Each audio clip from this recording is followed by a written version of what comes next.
Appointed to her first term in April 2022, she currently serves as the Inspector General for the City of Chicago. Previously, she served as the city's Deputy Inspector General for Public Safety, as well as the Office of Inspector General's Chief Investigator for Public Safety and the Associate General Counsel for Public Safety, advising on legal and constitutional matters. And for 6 years prior, she served as the Assistant State's Attorney in the Cook County State's Attorney's Office, where she prosecuted a wide range of misdemeanor and felony cases. Just last year, Crane Chicago Business included her on its highly coveted 40 Under 40 list. Please join me and my very special guest, the Inspector General for the City of Chicago, Deborah Witzburg, in the arena right now. 3, 2, 1. Here we go!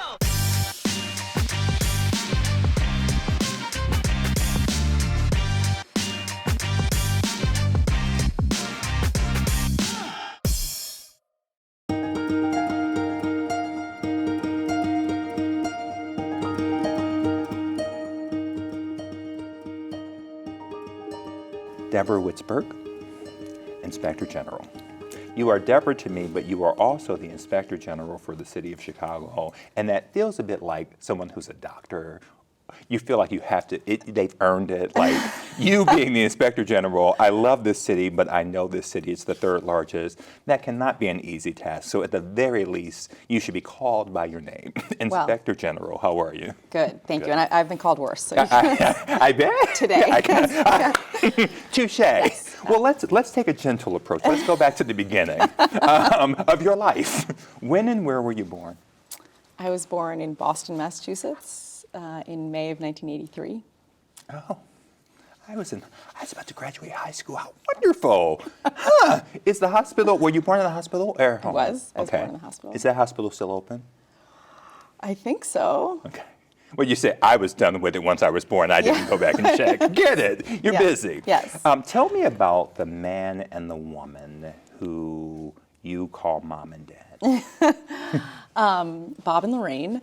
They're both retired. My mom was a public high school teacher for many, many years, and my dad in Boston, in the suburbs, outside of Boston. Okay. And my dad is a retired physician. He did inner city medicine. Oh, wow. Okay. And tell me about life with them. What about you will I look at and go, oh, I see them? Well, I think all of the good things, if you ask them. Sure. They, I grew up in a family that was really serious about service, was really serious about making the world a better place in whatever way is most available to you. You know, my parents took very different paths to that, but both certainly had careers oriented around service. And so I think that is a message that we got loud and clear, that whatever else you accomplish, your most basic responsibility is to make the world more beautiful. So we had the favorite book to read in our house was called Miss Rumphius. I don't know if you're familiar with this book. It's about, we're all the way in here, right at the beginning. So Miss Rumphius is a children's book about a woman who lives on the Atlantic coast, and she plants lupin seeds. And that is what she does to make the world more beautiful. And the message of the book is that you will have your own thing, and it may not be planting lupin seeds, but that everyone's most basic responsibility is to do their thing, which will make the world more beautiful. And so that is a message that we got loud and clear as children. And so that is sort of how I came to think about the kind of work I wanted to do. Tell me about the we. Who are the we, and where are you at in the line of we's? I have an older sister. Okay. She's 3 years older. She was the feisty one. I was really the wallflower. You're the wall. Really? Huh. Interesting. Okay. Tiny and vegan and terrifying.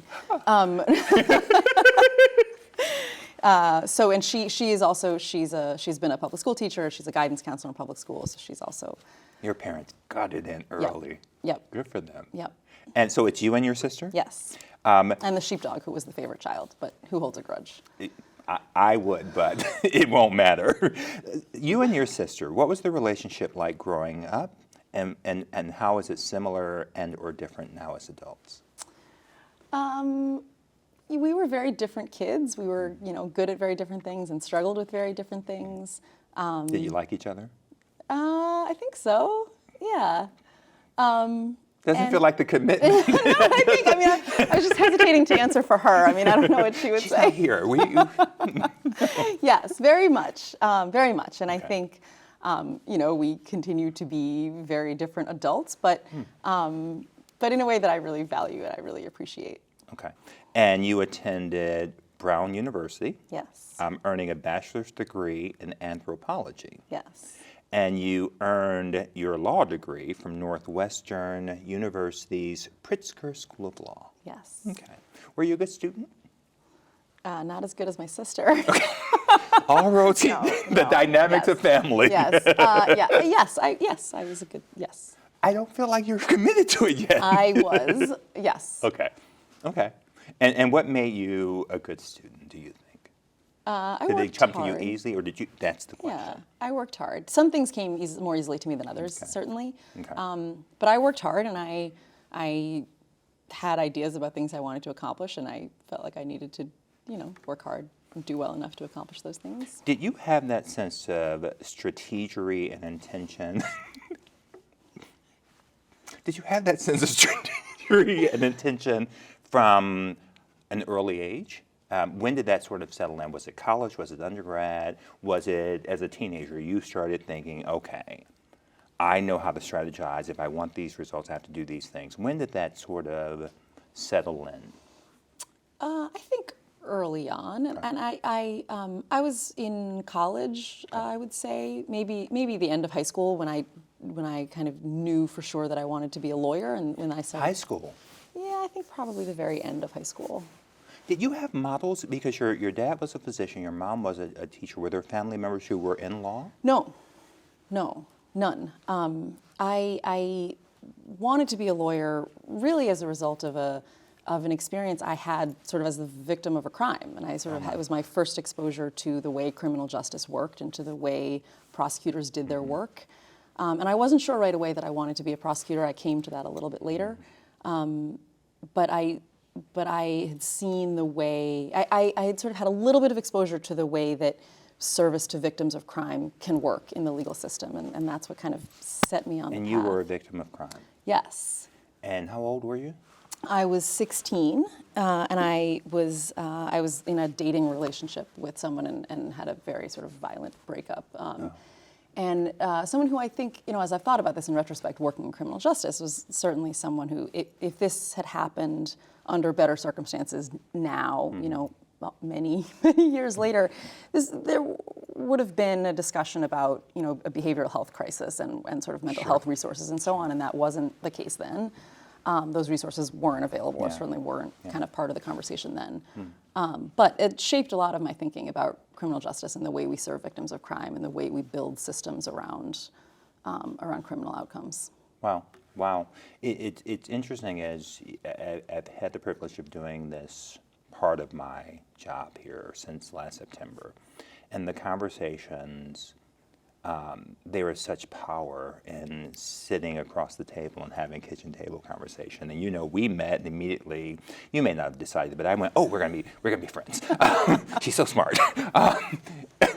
But to sit with someone, and I think folks, and you and I are going to talk more here. You have a public persona, and people think they understand, but they do not understand. At 16, things happen to each of us that we carry. We don't necessarily talk about, but they shape who we are.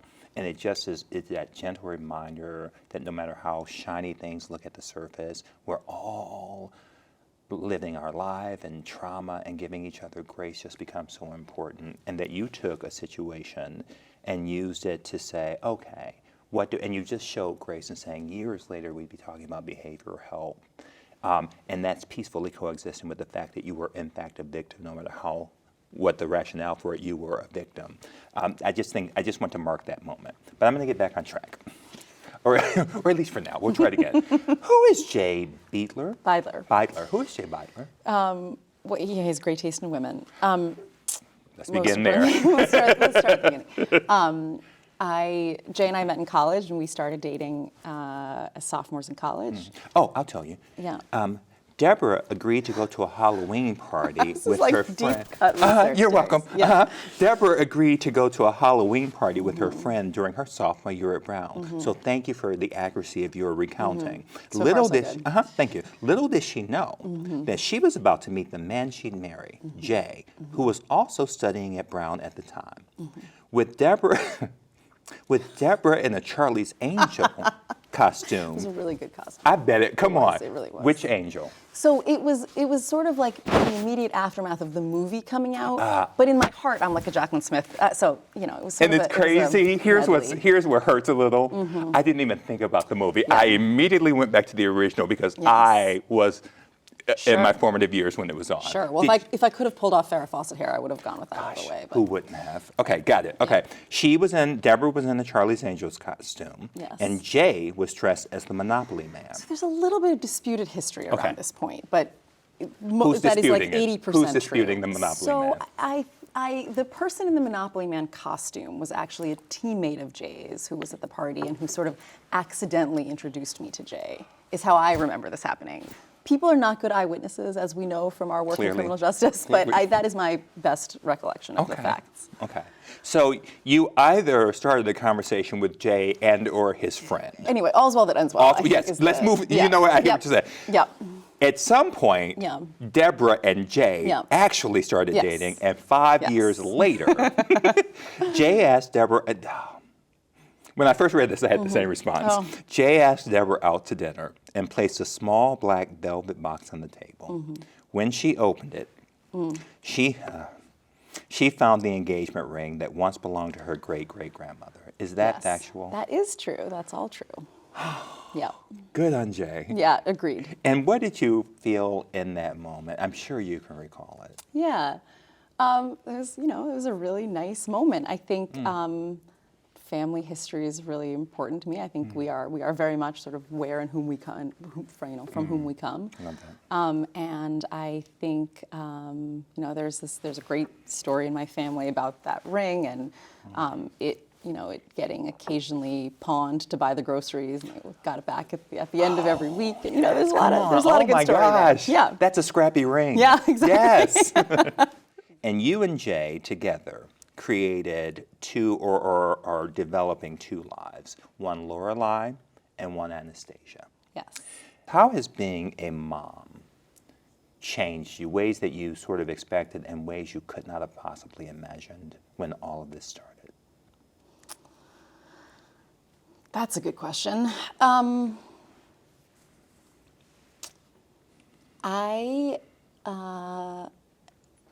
think a lot about kind of wanting to live good examples and kind of teach them good lessons by example, and making sure that they are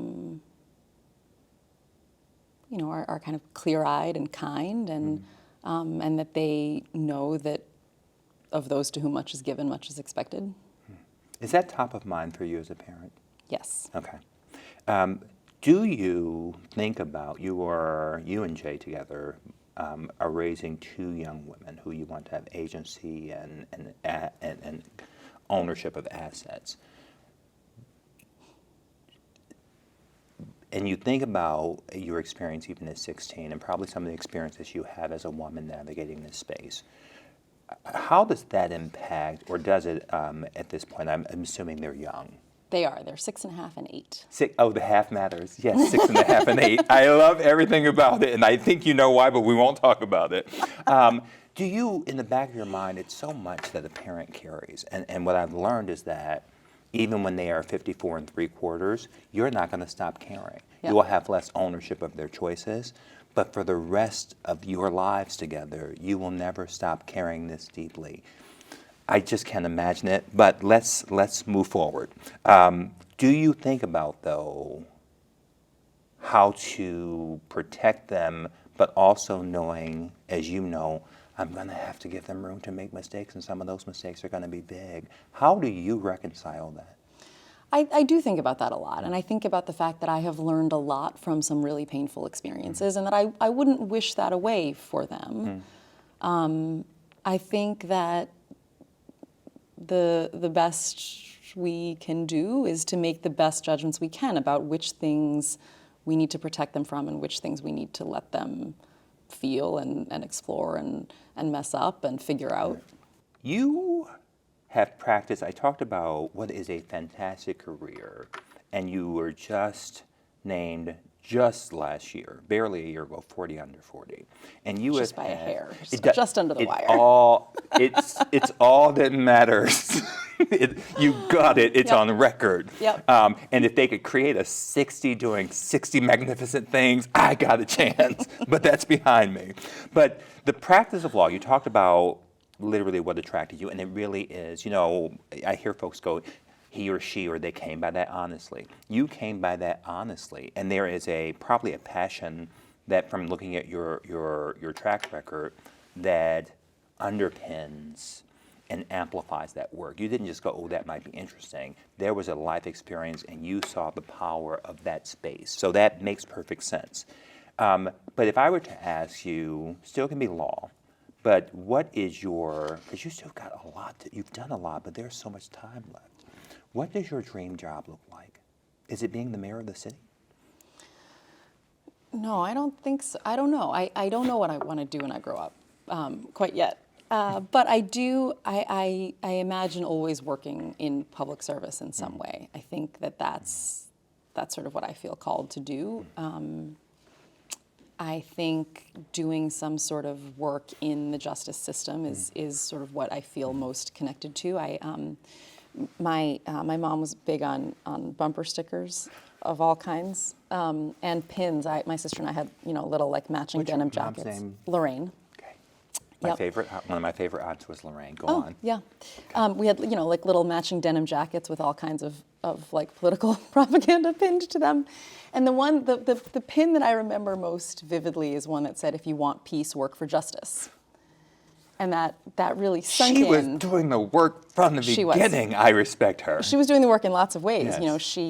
She's a crusader and used to get kind of regular updates on which companies we should be boycotting in the service of her various crusades. And as soon as we were old enough to go out in the world without her, she would fold up lists in our backpacks of our the current boycott list.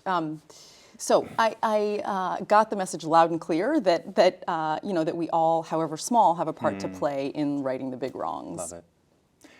I need you to invite her here. I need to sit with her and talk. I will never let that happen. Okay.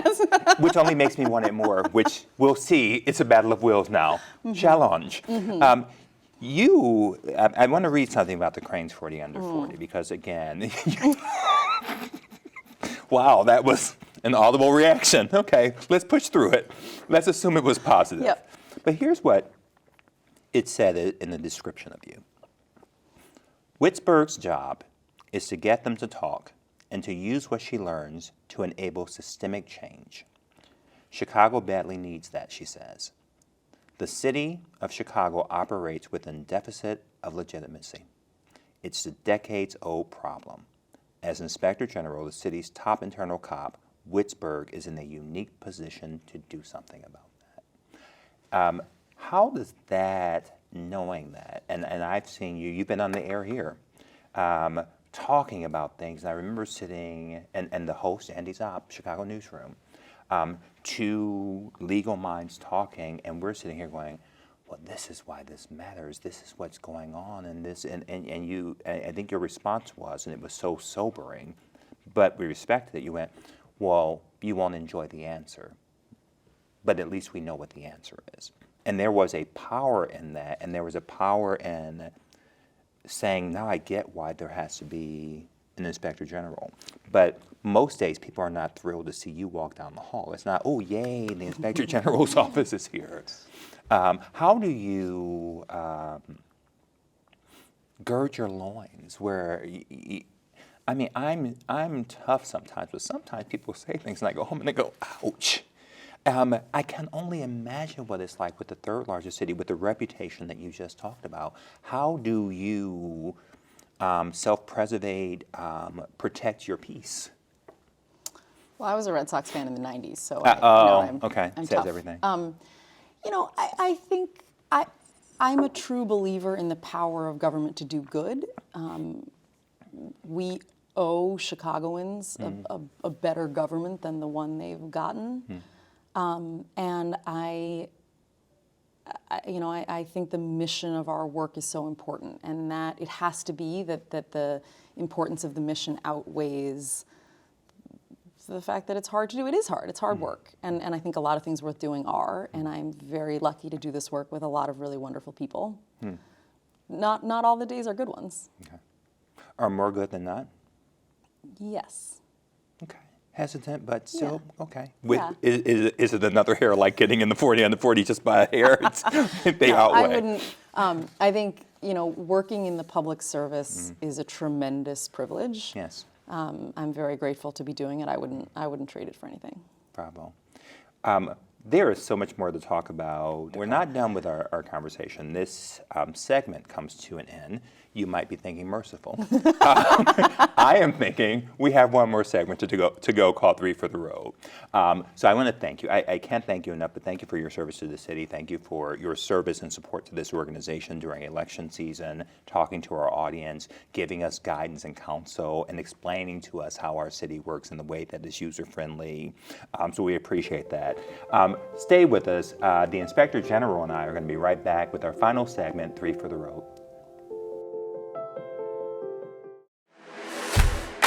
What's going on, Chicago? I'm your host, Darius Caffey, and welcome to The Table on Air. I am lucky enough to have a fantastic relationship with my parents and family, but I have an amazing connection with my chosen family, and I found that chosen family through art and just being in the community. Check us out every Tuesday at 7:30 on cantv.org, Channel 19, and the CanTV app.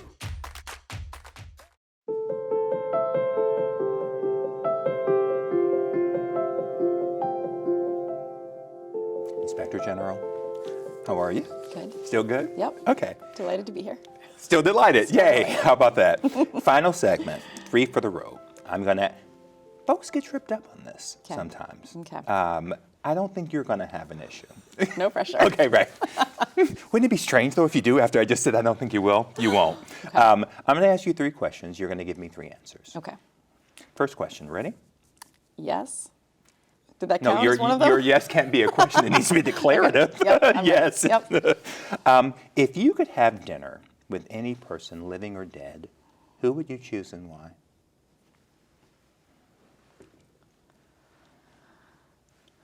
That wasn't meant to stump you. It is. That is a stump. I'm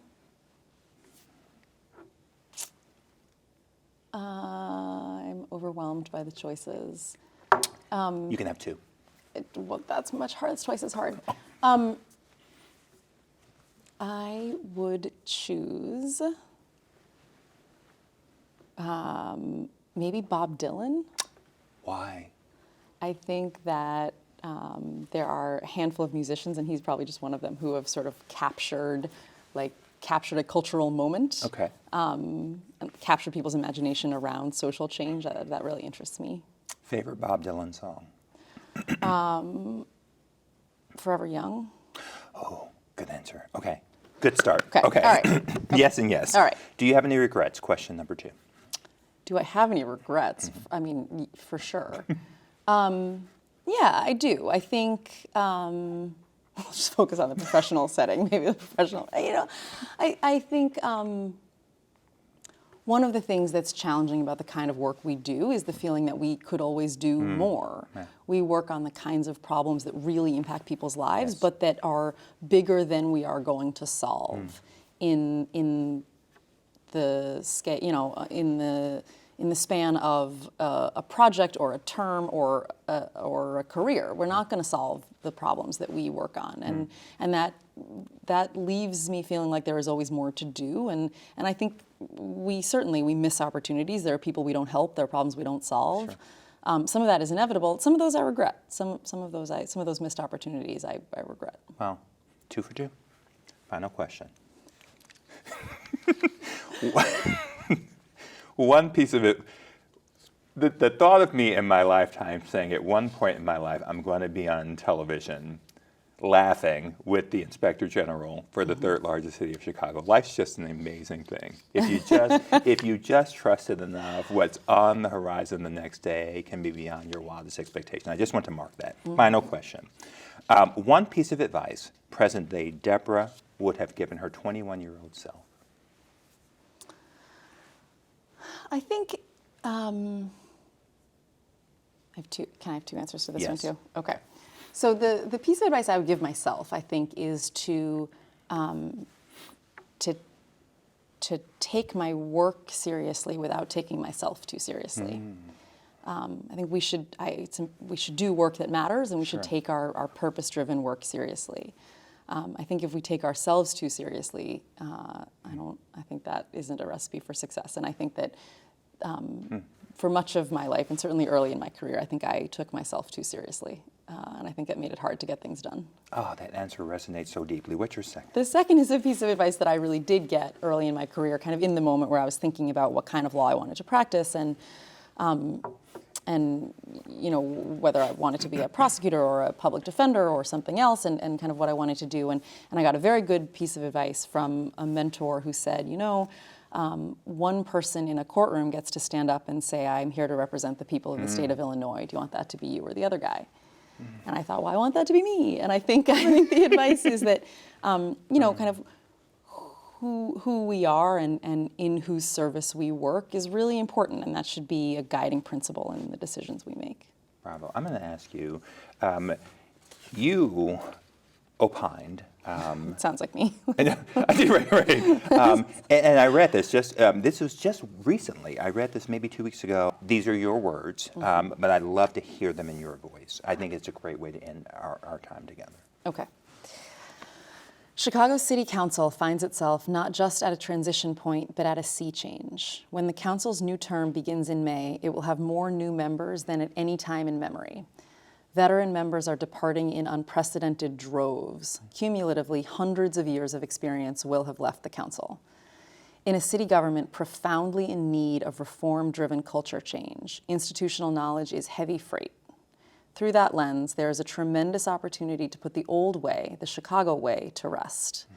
But city government and the services it provides, or ought to provide, are too important in the lives of Chicagoans to be disrupted while newcomers learn on the job. I root for us. I root for you in your office, the Inspector General. I root for our next incoming leadership to heed this, and for all of our sake in this inflection moment, move us forward to the place that we all know we're capable of doing. With that, thank you so much for being here. It was everything I thought it would be and more, my friend. Thank you very much for having me. Thank you. And thank you, Chicago and Beyond, for tuning in tonight. I want to leave you with a final thought for the road. Two, actually. The first is courtesy of former First Lady Michelle Obama. We learned about honesty and integrity, that the truth matters, that you don't take shortcuts or play by your own set of rules. And success doesn't count unless you earn it fair and square. And the second, courtesy of author Douglas Adams. To give real service, you must add something which cannot be bought or measured with money, and that is sincerity and integrity. Until next time, take good care of you and each other. Good night.